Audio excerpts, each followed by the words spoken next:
욥이 풍자하여 이르되 나는 지난 세월과 하나님이 나를 보호하시던 때가 다시 오기를 원하노라. 그때에는 그의 등불이 내 머리에 빛이었고 내가 그의 빛을 힘입어 암흑에서도 걸어 다녔느니라. 내가 원기왕성하던 날과 같이 지내기를 원하노라. 그때에는 하나님이 내 장막에 기름을 발라주셨도다. 그때에는 전능자가 아직도 나와 함께 계셨으며 나의 젊은이들이 나를 둘러 있었으며 저절로 내 발자취를 씻으며 바위가 나를 위하여 기름 시내를 쏟아냈으며 그때에는 내가 나가서 성문에 이르기도 하며 내 자리를 거리에 마련하기도 하였느니라. 아멘. 인생의 어려움을 만나면 밝은 시절을 그리워합니다. 욥도 고난을 당하여서 이 29장에서 32장에 지난 시절의 좋은 날들을 그리워해요. 29장에서 이 31장은 욥의 두 번째 독백이에요. 욥의 이 첫 번째 독백은 3장에 나와요. 욥이 고난을 당하여서 3장에 자기의 태어난 날을 저주하고 그런 고난 당하는 것에 대하여서 굉장한 이 불안한 모습을 보입니다. 그것을 엘리바스, 빌닷, 소발이 옆에서 보고 한마디씩 건네면서 이제 논쟁을 벌여요.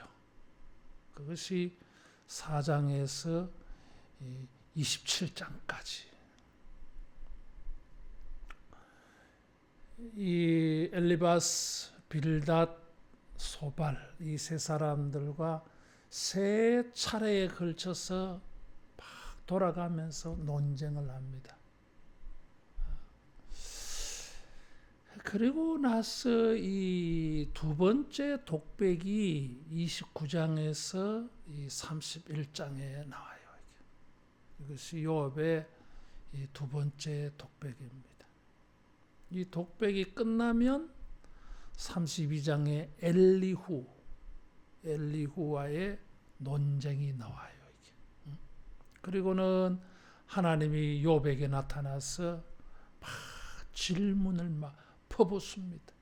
이런가 하느냐 이런가 하느냐. 욥이 한마디도 대답을 못해요. 그런 자연계에서 일어나는 일도 잘 모르면서 이제는 뭐 왜 내가 이런 고난을 당해야 됩니까? 그런 것을 따지고 묻는데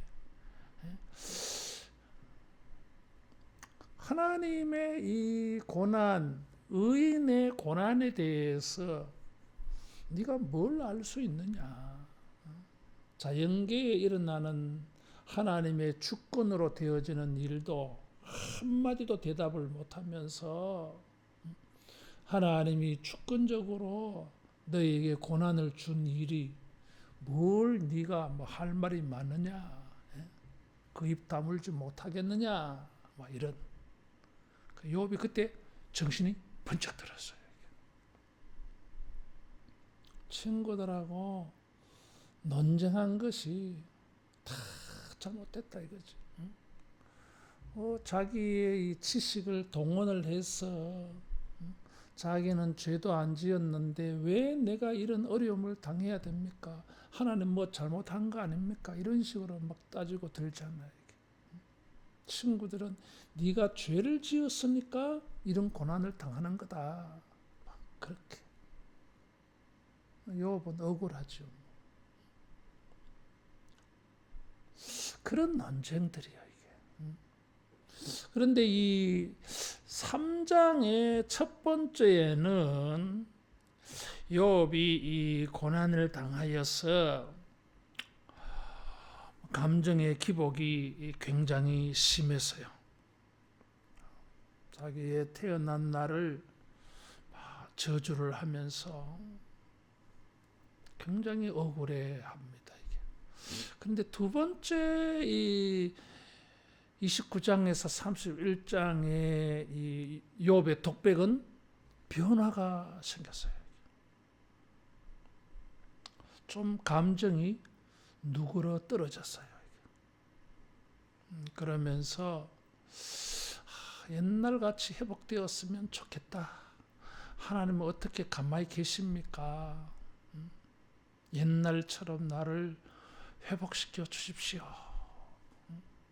그래서 자기가 옛날처럼 살고 싶어요. 옛날처럼 살고 싶어 한다고 하는 것은 경제적으로, 육체적으로 그런 삶을 살고 싶어 하는 게 아니라 의를 베풀면서 그렇게 살고 싶어요. 이 감정의 변화가 생겼어요.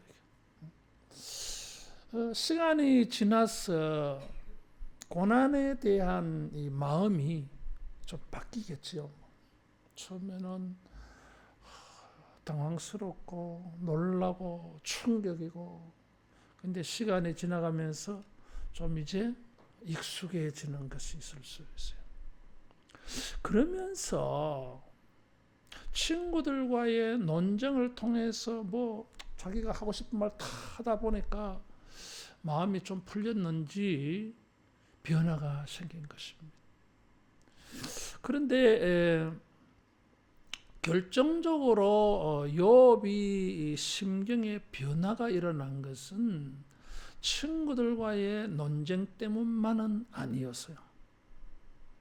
이 28장에 27장까지는 친구들과 이 변론하는 것인데, 또 29장부터 31장은 욥의 독백인데, 거기에 28장이 하나 들어가 있어요. 28장은 지혜를 찬양하는 거예요. 그 지금 생뚱맞게 갑자기 지혜가 굉장히 중요하다고 하는 말이 28장이에요. 그래서 28장은 지혜를 찬양하는 거예요. 친구들과 논쟁을 끝나고 난 다음에 욥이 지혜가 깨달아졌어요. 이게. 지혜가 필요하다. 그래서 자기가 왜 이런 고난을 당하는지 지혜가 있으면 알 수 있겠다. 여기 하나 지금 변화가 생긴 거예요. 굉장히 이 지혜가 있으면 좋겠어. 그래야 지금 고난을 당하는 거에 대해서 깨닫고 뭐 이런 해결점도 찾을 수 있고 뭐 지혜가 필요하겠죠. 그런데 이 지혜는 욥에게 변화를 불러일으켰어요. 그래서 그전에도 물론 욥의 말에는 참 비상한 거룩한 지식들이 막 쏟아져 나옵니다. 그런데 친구들과의 논쟁 뒤에 갑자기 지혜가 굉장히 필요하다. 그럼 내가 이 모든 것을 다 할 수 있지 않겠느냐. 이것이 변화를 준 거예요. 지혜를 찬양을 했다고 하는 것은 자기가 지금 지혜가 없다는 거잖아요. 이게. 이 고난의 이유에 대해서 깨달을 수 있는 지혜가 있으면 좋겠어. 그러면은 자기가 이해가 되어질 거다 이거지.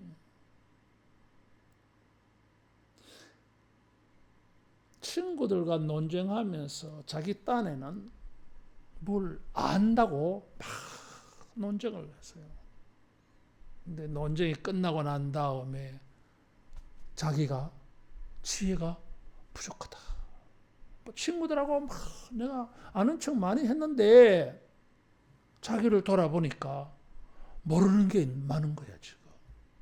고난의 이유에 대해서 몰라. 이 부분이 욥에게 두 번째 독백을 하고 그 다음에 이 지혜, 잘 모르는 것이 많구나. 이게 살아있어. 그래서 엘리후와 논쟁하면서 하나님의 질문이 막 쏟아져 나옵니다. 욥이 한마디도 대답 못해. 욥이 지혜를 찬양하면서 지혜를 필요로 하는데 엘리후와의 논쟁이나 하나님의 질문은 그 봐라. 너 지혜가 필요하다 그랬지. 너 잘 모르는 게 많잖아. 어? 이런 뭐 연결되어져 있어요. 그래서 이 지혜에 살짝 이렇게 눈이 떠지고 지혜에 대한 관심을 가지니까 독백이 지혜스러움이 생겨난 거예요. 그래서 29장은 그냥 원망 불평하는 게 바뀌어졌어요. 약간의 지혜가 생긴 거예요. 원망 불평해봐야 달라지는 게 하나도 없어요. 대신에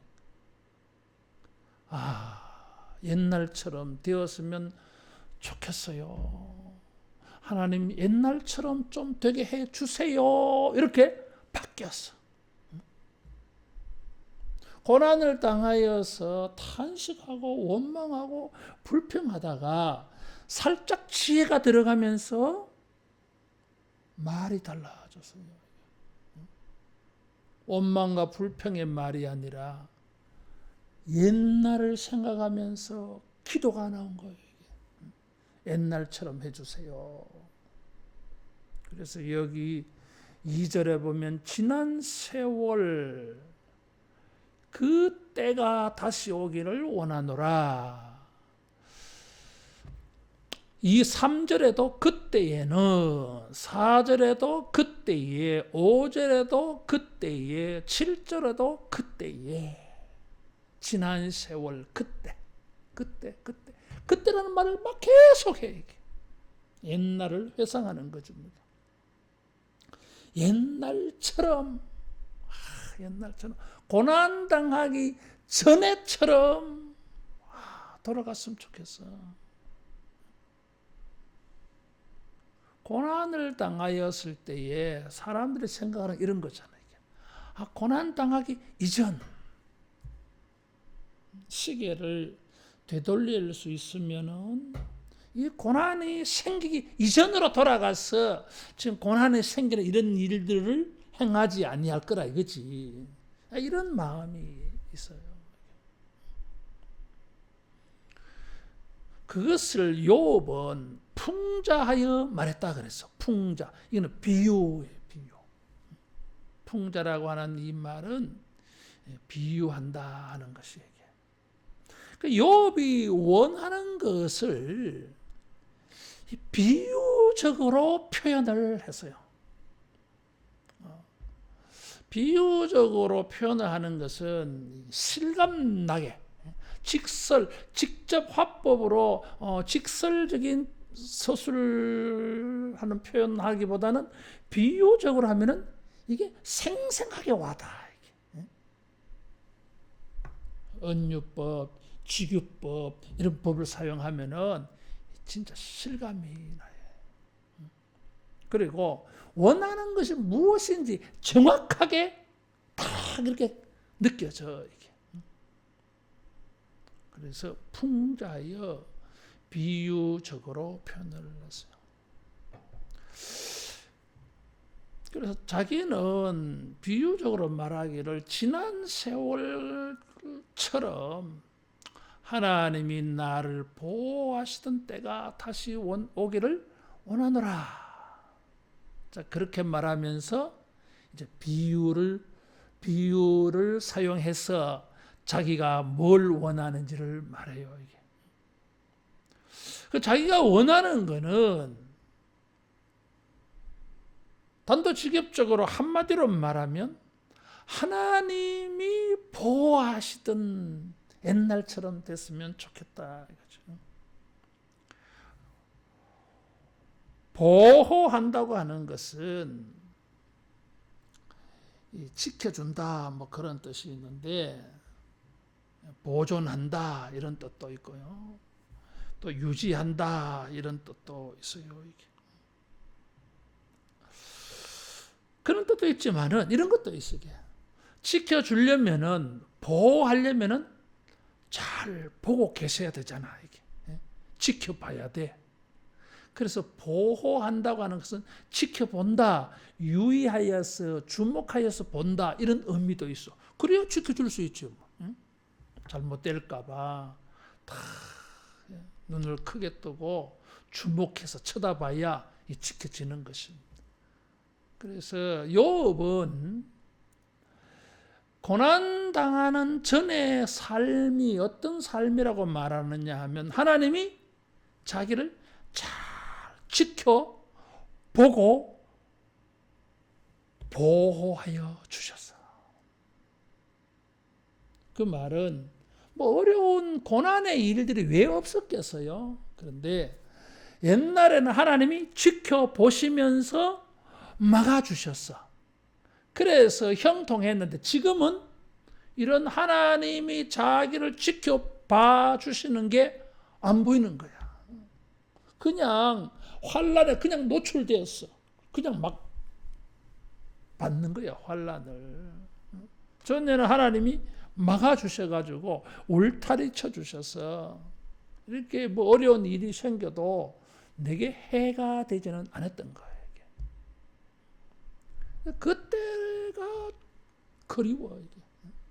지금은 뭐 하나님의 도움을, 하나님의 침묵을 지금 만났으니까 뭐 기도해도 응답이 없고, 하나님 좀 봅시다 그래도 뭐 만나주지도 안 하고 말이야. 그래서 옛날에 하나님이 자기를 지켜봐 주시던 때가 그립다, 그때가 왔으면 좋겠다. 그런데 하나님이 자기를 지켜보는 것을 비유로 표현을 했는데, 그것이 뭐예요? 등불이 머리에 빛이었고 하나님의 빛이 자기에게 비쳤어.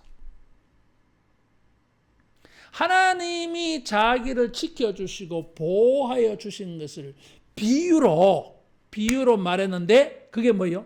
하나님이 등불을 자기 머리에 비춰줬어. 그래서 뭐예요? 자기가 밝아, 환해. 고난을 당한다고 하는 것은 어두움에 처해지는 거예요. 평안하다고 하는 것은 밝아. 내가 살아가는데 이 길이 밝아. 그래서 무엇이 걸림돌인지 무엇이 함정인지 다 보여. 이게 전에는 이게 안 보였던 거예요. 이게 그래서 걸려 넘어지고, 전에는 거기 함정에 빠지고, 전에는 거기에 속고 막 그랬지. 근데 하나님이 다 빛을 비춰주니까 그런 게 다 보이더라는 거야, 이게.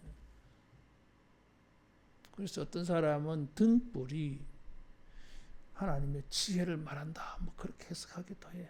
어쨌든 욥은 하나님이 자기를 보호해 주시는 것을 풍자, 비유로 말했는데, 하나님의 보호하심이 무엇이라고요? 등불이 되어주시고 빛을 비춰주신 거예요. 이 등불이 비춰지고 빛이 비춰지면 환해가지고 우리가 넘어지지 아니하고 빠지지 않아. 위험한 길로 가지 않아. 안전한 길로, 형통한 길로, 좋은 길로만 가게 돼 있어. 다 비춰주니까. 고난을 피해갈 수가 있죠. 이게. 그렇죠. 그걸 지금 그리워해요. 지금은 깜깜이야. 암흑 속에서도 빛이 있을 때는 이렇게 후레쉬를 비추어서 불을 밝혀서 암흑 속에도 갈 수 있잖아. 그런데 지금은 뭐요? 깜깜한 거야. 아무것도 보이지 않아. 완전히 자기가 막 어둠 속에 빠져버렸어요. 무엇을 어디로 가야 될지 할 수가 없는 거예요. 이 어둠에서 벗어날 수 있는 방법이 없는 거예요. 그래서 이 사람은 옛날처럼 등불을 내 머리에 비춰주시고 빛을 쫙, 등불은 뭐예요? 발 앞에만 보여요. 빛은 서치라이트, 멀리까지 비치는 빛이야 이게. 그러면 내가 이 고난 속을 헤쳐나갈 수 있겠습니다.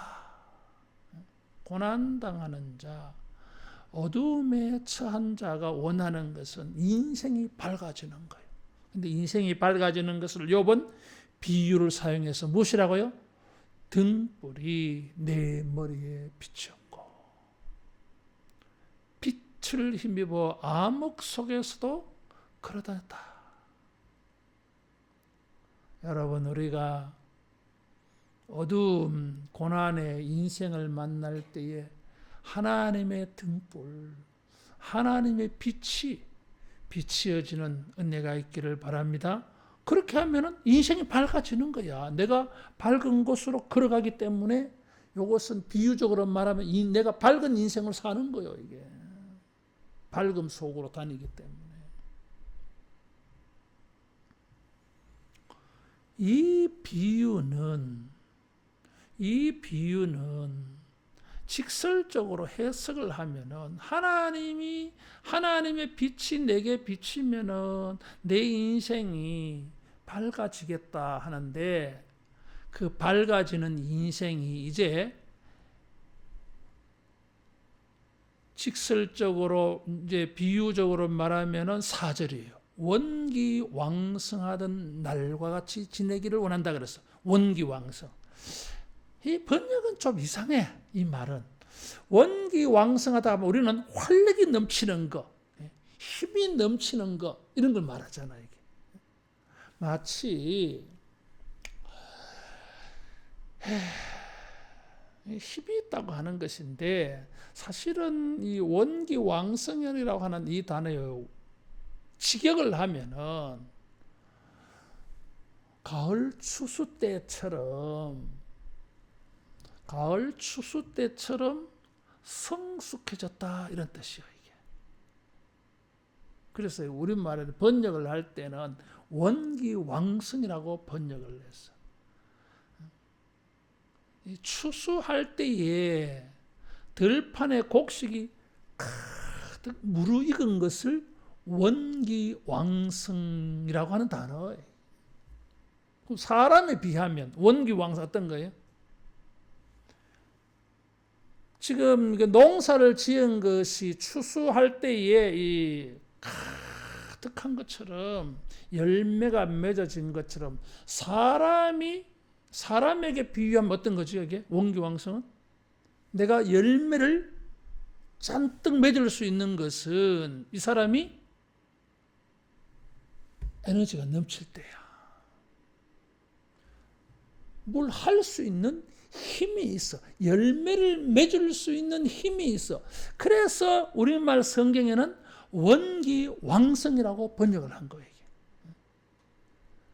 가을 추수 때에 열매가 풍성히 맺어지는 것처럼 되었으면 좋겠다. 이것을 사람에게 비유하니까 원기왕성이라고 했어요.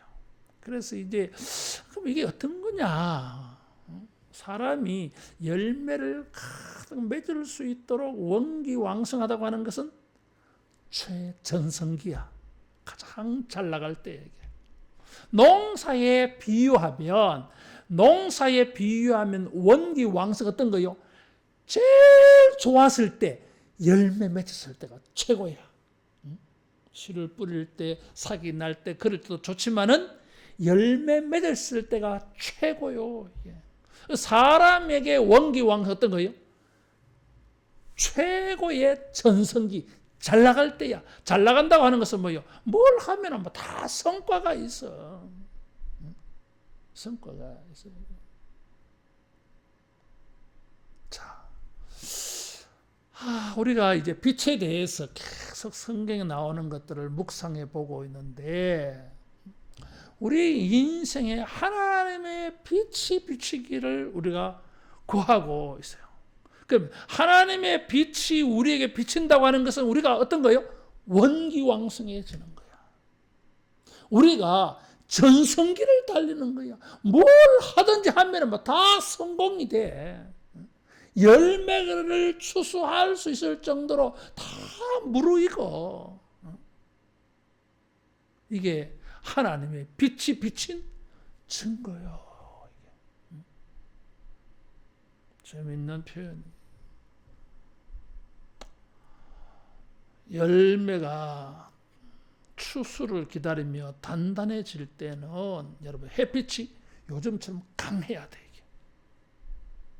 빛이 강해야 돼. 우리 인생에 우리의 삶에 하나님의 복된 추수할 것들이 많아지려면은 우리 인생이 해같이 빛나려면은 하나님의 이 원기왕성케 하는 빛이 필요해. 그래서 원기왕성하게 하는 등불이야, 빛이야. 하나님께서 욥에게 이전에는 뭘 하든지 다 성공하게 해줬어. 원기왕성하게 해줬어. 전성기를 이루게 만들어줬어요. 그때 지금은 뭐 그게 아니잖아. 그래서 그때가 좋았어. 그때처럼 되고 싶었어. 여러분, 주님께서 등불을 우리 머리에 비추시고 우리 인생에 이 빛을 비춰줘서 여러분 다시 한 번 더 전성기를 얻는 이런 은혜가 있기를 축원합니다. 42장에 갑절로 복을 받잖아요. 전성기를 회복할 수 있는 빛이 있어. 그래서 비유를 이렇게 표현한 거예요. 하나님이여 나에게 등불을 다시 비추어 주어서 다시 한번 내가 전성기를 한번 이루게 해 주십시오. 사실은 이 전성기는 인생이 한 번밖에 없잖아요. 와서 절정이 있으면 그 다음부터는 쇠퇴하기 시작해요. 늙어가잖아요. 우리들의 전성기는 언제일까? 하나님께서 우리에게 빛을 비추어 주시면 여러분 제2의 제3의 원기왕성한 때 전성기가 여러분 있게 될 줄로 믿습니다. 두 번째, 하나님의 등불이 비추어질 때에 들판에 뭐예요? 들판에 곡식이 다 익는 것처럼 자기 인생이 막 익어가 전성기가 되어지는데, 두 번째, 그때에는 하나님이 내 장막에 기름을 발라 주셨도다. 그래서 자, 이건 또 비유라, 비유. 하나님이 욥의 집에 기름칠을 해줬다 이거거든. 이게 무슨 말이냐 이거지. 비유. 기름을 바르셨다고 하는 말은 두 가지 의미가 있어요. 하나는 굉장히 친하다, 친밀하다. 몸에 이렇게 기름을 올리브유를 발라주잖아요.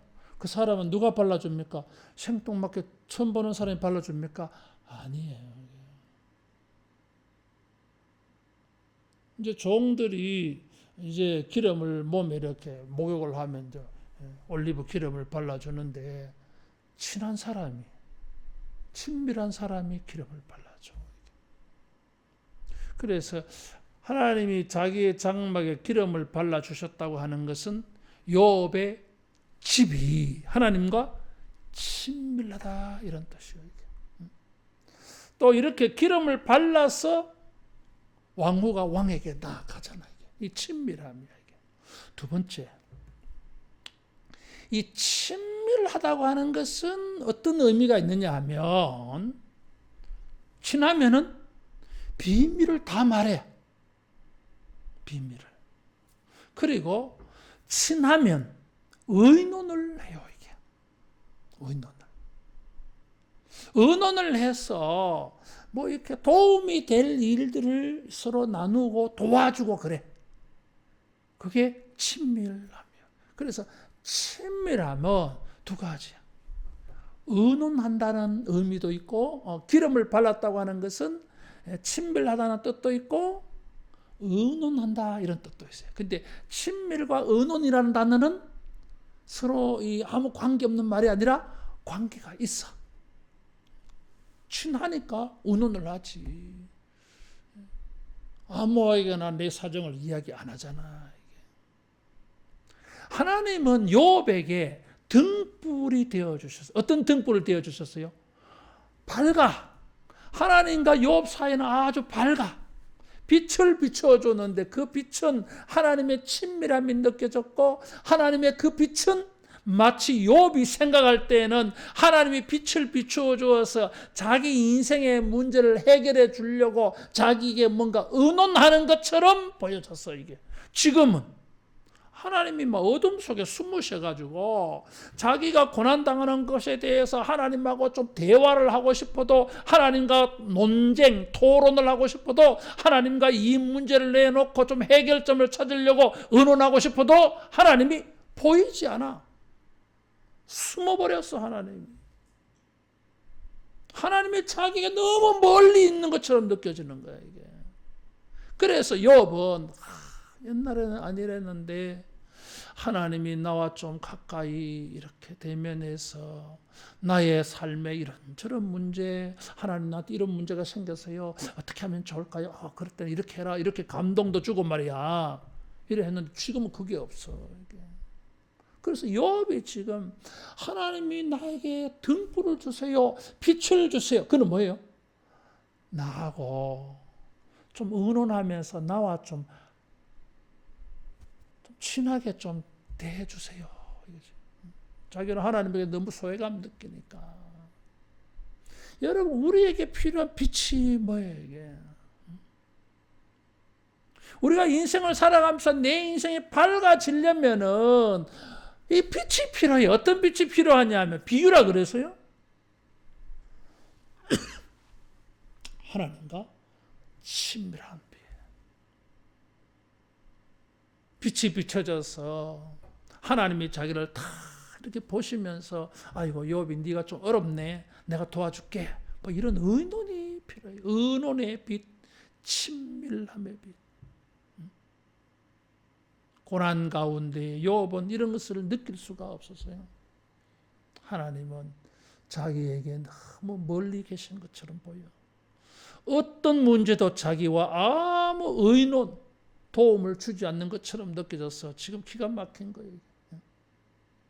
그래서 욥은 하나님 장막에 기름을 바르실 때처럼 나한테 찾아와서 나에게 기름도 발라주고 아주 나에게 좀 가까이 친밀하게 기름을 발라주면서 이러쿵저러쿵 해서 나의 문제를 좀 해결해 주십시오. 여러분, 우리가 주님의 이 등불이 비추어져서 하나님과 영적으로 연합되어지는 이런 은혜가 있으면 우리가 어두움에, 인생의 어두움에서 벗어나게 되어질 줄로 믿습니다. 자, 세 번째. 어떤 빛이 또 필요하냐 하면 5절에 그때에는 전능자가 아직도 나와 함께 계셨으며 나의 젊은이들이 나를 둘러 있었으며. 그래서 하나님의 이 기름이 우리 장막의 집에 막 이렇게 발려져 있어가지고 내가 하나님과 연합해 있었어. 하나님이 나와 함께 주셨어. 그때가 좋았어. 그런데 지금은 하나님이 나에게 숨어 계시니까 하나님에게서만 자기가 소외당하는 것이 아니라 사람들에게도 자기가 소외가 되고 있어요. 그래서 가장 가까운 친구들이 욥을 정죄하잖아요. 친한 친구들이 욥을 비난을 해. 그럼 다른 사람들은 어떻게 했어? 욥을 뭐 무시하고 멸시하고 뭐 그러지 뭐.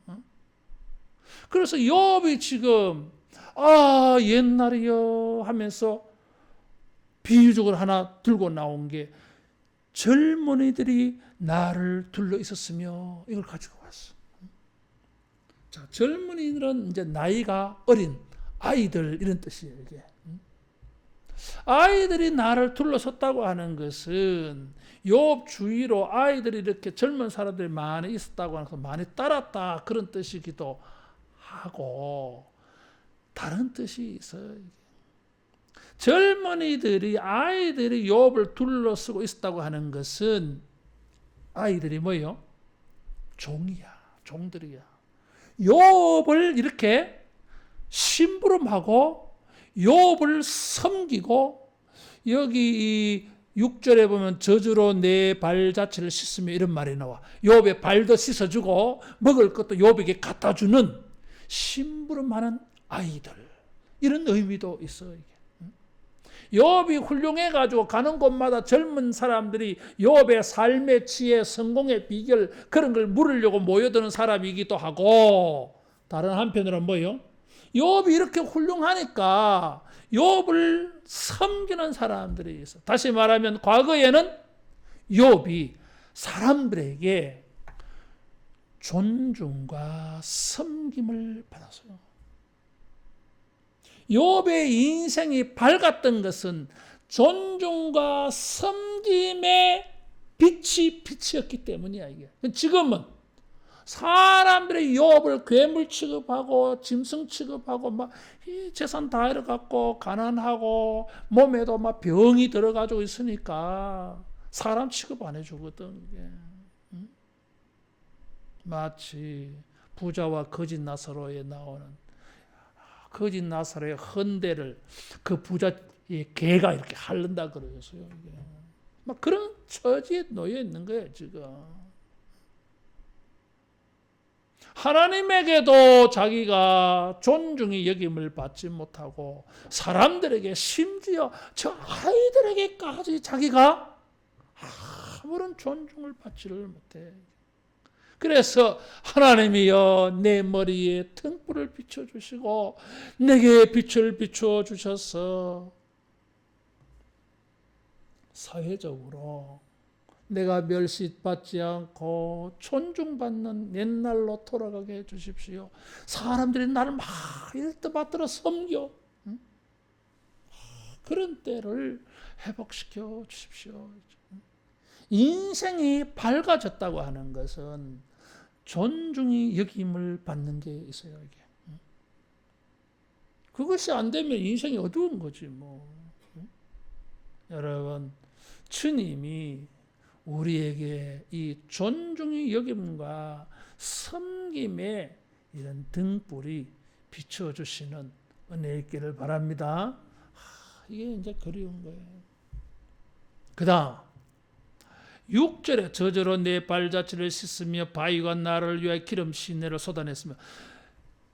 자, 저절로 우유로 발을 씻었다는 거거든. 이게.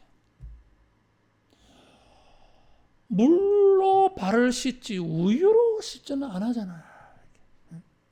우유로 발을 씻는 사람 어떤 사람들이요? 부자들이야.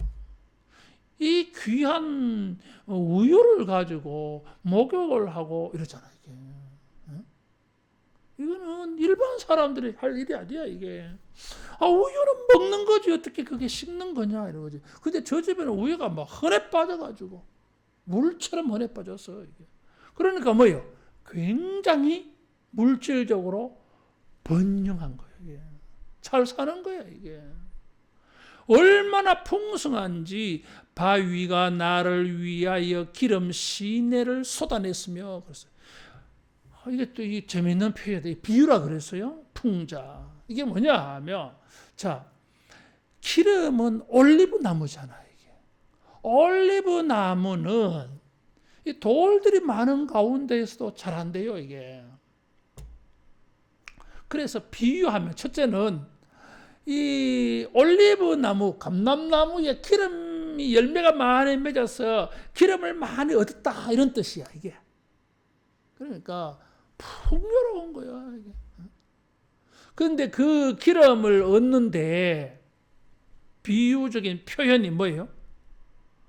바위가 나를 위하여 기름 시내를 쏟아내었다 그래서. 그러니까 바위에서 출애굽할 때 바위석, 바위에서 물이 나왔는데 이 욥은 어떻게 표현하냐면 바위에서 올리브 기름이 막 강같이 흘러나왔어.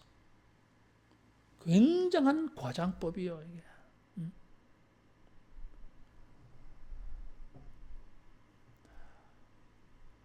이 가축과 올리브 농사가 굉장히 잘 됐다는 거야.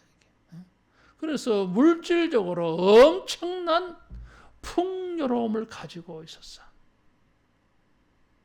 자, 그때가 그리워 이게. 29장과 31장에는 이 풍성함은 욥 자신만을 위한 풍성이 아니었어요. 이제 29장에서 31장 읽어보면 욥은 풍성할 때에 무엇을 하느냐 하면 이 풍성한 물질을 가지고 가난한 사람들을 많이 도와주었어. 가난한 사람들 의를 행하여서요. 그래서 욥은 이제 그때로 돌아가고 싶어. 내가 처음에 설교를 시작하면서 옛날로 돌아가고 싶습니다. 그 뜻은 단순히 물질적으로 잘 사는 것만을 말하는 것이 아니라 물질이 풍성해서 옛날처럼 의를 베풀며 살고 싶은 거예요. 그러니까 욥은 지금 지혜가 눈이 떠져서 자기가 이제 어려움을 당하였을 때 나는 좀 인생이 좀 나아졌으면 좋겠다. 고난에서 벗어나면 좋겠다. 그렇게 하지 않아. 그런 것을 말하기는 하는데 하나님 나는 고난에서 벗어나서 왜? 고난이 너무 힘들어요. 그게 아니야. 고난에서 벗어나게 해주세요. 왜? 옛날처럼 사람들에게 의를 베풀며 살고 싶어. 사람들을 막 도와주며 살고 싶어. 여기에 눈이 떠지는 거예요.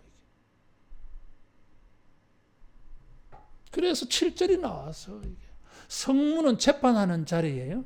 거리는 사람들이 이렇게 활동하는 곳이요. 이게 거기에서 성문은 재판하는 자리, 의가 세워지는 자리야. 이게 거리는 사람들에게 막 이제 사회생활이 이루어지는 그 거리는 사람들에게 의를 베푸는 자리야. 이게 하나님 나에게 빛을 비추어 줘서 풍성해져 가지고 옛날처럼 우리 사회에 의를 세우고 우리 사회에 의를 베푸는 이런 삶으로 좀 다시 돌아가게 해주세요. 그것이 욥이 소원하는 빛이 비치는 삶이야. 근데 이 모든 것들이 하나님이 자기에게 등불을 비추면 다 된다고 봤어. 비유적으로. 결론적으로. 그럼 하나님의 등불은 무엇입니까? 회복, 번영, 축복, 이런 등불이야 이게. 욥을 이렇게 안전하게 해주고, 욥으로 하여금 하나님과 친밀감이 느껴지고, 욥으로 하여금 이웃 사람들에게도 친밀감이 느껴지고, 욥으로 하여금 사람들에게 도움을 주고, 정의가 실현되게 하고, 이렇게 해주는 등불, 빛. 그게 하나님의 등불. 근데 이게 풍자, 비유라 그랬어요. 그러면은 직설법으로 말하면 하나님이 주시는 번영, 하나님이 주시는 친밀함, 하나님이 주시는 사랑, 하나님이 주시는 이 다른 사람을 도와주고 싶은 마음, 구제하는 마음, 우리 사회에 의를 세우고 의를 실천하고 싶어하는 빛, 의의 빛, 이게 전부 등불이야. 자, 말씀을 마무리하겠습니다.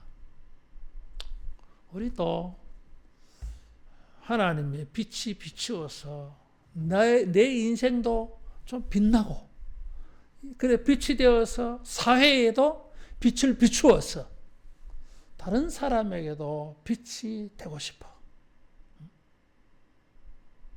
욥은 하나님의 이 등불에 빛이 비추었을 때에 자기 개인도 환했고, 그래서 다른 사람에게도 그 빛을 비추어 주었어. 다른 사람도 인생이 밝아지도록 도움을 주었어요. 욥은 그때로 돌아가고 싶어. 여러분, 우리가 환난을 당할 때 단순히 환난이 힘들어서 여기서 좀 벗어나게 해주세요가 아니라 한 걸음 더 나아가서 사회에 의의를 실천하고 사회에 빛을 비추어 주어서 다른 사람도 인생이 밝아지게 하는 이런 빛의 사람들 되기를 축원합니다. 기도하겠습니다. 빛이신 하나님 아버지, 어두운 세상에 빛을 비춰주신 하나님 아버지, 고난당한 그래서 어둠을 만난 우리들에게 주여 주님이 우리에게 빛이 되어 주시고 주님이 우리에게 복의 빛을 비추어 주시고 번영의 빛을 비추어 주어서 우리가 많은 사람들에게 빛을 비추고 많은 사람들에게 의와 구제와 도움을 주는, 그래서 다른 사람들도 인생이 밝아지도록 하는 일에 도움을 주는 빛의 자녀들 되게 하여 주시옵소서. 주여 등불을 우리 머리에 비추어 주셔서 흑암 속이라 할지라도 밝은 빛으로 행할 수 있도록 주여 빛을 비추어 주시옵소서. 예수님 이름으로 기도하옵나이다. 아멘.